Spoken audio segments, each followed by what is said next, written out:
Phone tapping case ఇవాళ KTR press conference చూడడం జరిగింది.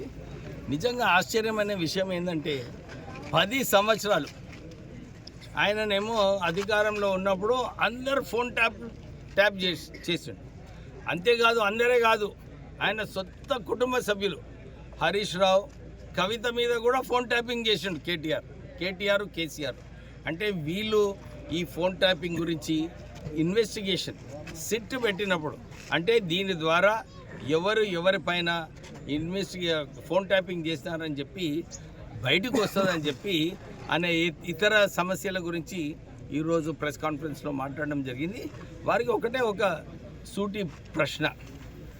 కేంద్రము పార్లమెంట్ ఒక చట్టం తీసుకొచ్చింది, ఎవరిపైన ఫోన్ ట్యాపింగ్ చేయాలనుకుంటే చీఫ్ సెక్రటరీ పర్మిషన్ లేకుంటే ఫోన్ ట్యాపింగ్ చేయకూడదు. కానీ వీళ్ళు సొంత నిర్ణయాలు తీసుకొని పోలీస్ ఆఫీసర్లు, రిటైర్ అయిన పోలీస్ ఆఫీసర్లను వారికి అధికారం ఇచ్చి వాళ్ళ ద్వారా ఈ ఇల్లీగల్ పని, ఫోన్ ట్యాపింగ్ పని చేయించడం జరిగింది. వాళ్ళపైన కఠినమైన క్రిమినల్ కేసెస్ పెట్టేది అవసరం ఉంది. ఎందుకంటే కేంద్ర చట్టమే ఉంది ఫోన్ ట్యాపింగ్ వ్యవహారంలో ఎవరైనా, ఎందుకంటే రైట్ టు ఫ్రీడమ్ ఏదైతే అంబేద్కర్ గారు మనకు కాన్స్టిట్యూషన్లో రైట్ టు ఫ్రీడమ్ ఇచ్చినారో, ఈ ఫోన్ ట్యాపింగ్ వలన మా భర్త, వాళ్ళ సతీమణుల మీద కూడా వీళ్ళు ఫోన్ ట్యాపింగ్ చేసినారు. వీరు నిజంగానే వారు ఇంట్రాస్పెక్షన్ చేసుకుంటే వారి దౌర్జన్యం ఏదైతే 10 సంవత్సరాలు ప్రజలపైన చేసినారో వారికి అప్పుడు అర్థమవుతుంది. బ్లాక్లో ఆరోపణలు ఏదైతే ఉన్నదో ఆల్రెడీ ముఖ్యమంత్రి గారు, డిప్యూటీ ముఖ్యమంత్రి గారు వారు క్లారిఫై చేయడం జరిగింది. ఇది ట్రాన్స్పరెంట్ ఉంటుంది. ఏదైతే టెండర్ పిలిచినారో మళ్ళీ దాంట్లో కాంట్రాక్టర్స్ ఎవరు వస్తారో ట్రాన్స్పరెంట్గా ముందుకు వెళ్తానని చెప్పి కాంగ్రెస్ ప్రభుత్వం ఆల్రెడీ అనౌన్స్ చేయడం జరిగింది. దాని ప్రకారం చేస్తారు. కానీ ఒక్క విషయం టీఆర్ఎస్ వాళ్ళు మర్చిపోతున్నారు. ఏమని?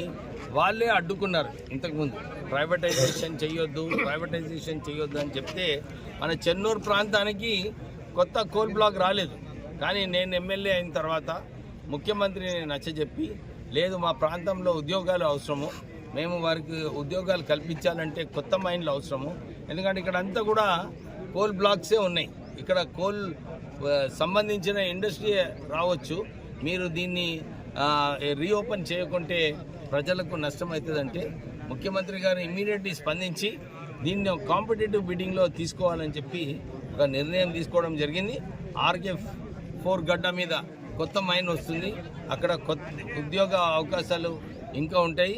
ఇప్పుడే ఆ తల్లి చెప్తున్నది, అరే ఈ రాష్ట్రాన్ని టీఆర్ఎస్ ప్రభుత్వము అప్పుల రాష్ట్రం చేసింది. 8 లక్షల కోట్ల రూపాయలు రుణాలు తీసుకొని ఈ రాష్ట్రానికి నెలకు 5,000 కోట్ల రూపాయలు మిత్తి కడుతున్నది. అంటే ఏదైతే నిధులు రావాలో, నిన్న కేటీఆర్ మాట్లాడుతూ కూడా ఇదే చెప్పినాడు, అరే మేము సరిగా ఈ రాష్ట్ర ప్రభుత్వం సరిగా నడిపించలేదంటే, అంటే మీరు ఏదైతే అప్పులు చేసినారో ఈ రాష్ట్రానికి, ఏదైతే బీద ప్రజల నడ్డి మీద మీరు ఏదైతే ఈ మిత్తి భారం పెట్టినారో ప్రజల గురించి మీరు ఆలోచించకుండా కేవలము కాళేశ్వరం, పెద్ద మిషన్ భగీరథి, అన్ని కుంభకోణాలలో టీఆర్ఎస్ పార్టీ నాయకులందరూ కూడా ప్రజల సొమ్ము దోచుకొని ఈ రాష్ట్రానికి ఇబ్బంది చేయడం జరిగింది. అందు గురించి కాంగ్రెస్ ప్రభుత్వము ఏదైతే మాట ఇచ్చిందో మొన్న ఎలక్షన్లలో అన్నీ అమలు చేయాలని చెప్పి సిద్ధంగా ఉన్నారు. వారు ఏదైతే టీఆర్ఎస్ ప్రభుత్వం వలన ఇబ్బందులు కల్పించినారో ఒక్కొక్క ఇబ్బందిని దూరం చేసుకుంటా ఈ 6 గ్యారంటీలు ఇంప్లిమెంటేషన్తో పాటు సన్నబియ్యం కార్యక్రమం కూడా 13,000 కోట్ల రూపాయలు ఖర్చు పెట్టి ప్రజలకు మంచిగా భోజనం ఉండాలని చెప్పి 13,000 కోట్ల ఖర్చుతోని సన్నబియ్యం ఇస్తుంది. కొత్త రేషన్ కార్డులు ఇస్తున్నారు. ఇందిరమ్మ ఇల్లులు కూడా ఇప్పుడే కొందరు అడుగున్నారు, సార్ ఈ గ్రామానికి కేవలం 20 ఇల్లులు వచ్చినాయి, ఇంకా ఎక్కువ రావాలంటే వారికి అదే చెప్పినాను. 3,500 ఇల్లు ఆల్రెడీ మన చెన్నూరు నియోజకవర్గంలో పనులు నడుస్తున్నాయి. ఇక ఈ వచ్చే సంవత్సరం ఇంకొక 3,500 ఇల్లు వస్తాయి. అందరూ అర్హత ఉన్న వాళ్ళందరికీ కూడా ఇందిరమ్మ ఇల్లులు కట్టించే బాధ్యత ఈ పాలన ప్రభుత్వం నిర్ణయం తీసుకుంది. సో వారందరికీ కూడా నచ్చ చెప్పడం జరుగుతుంది. మీరందరూ అర్హత ఉన్న వాళ్ళందరికీ కూడా ఇందిరమ్మ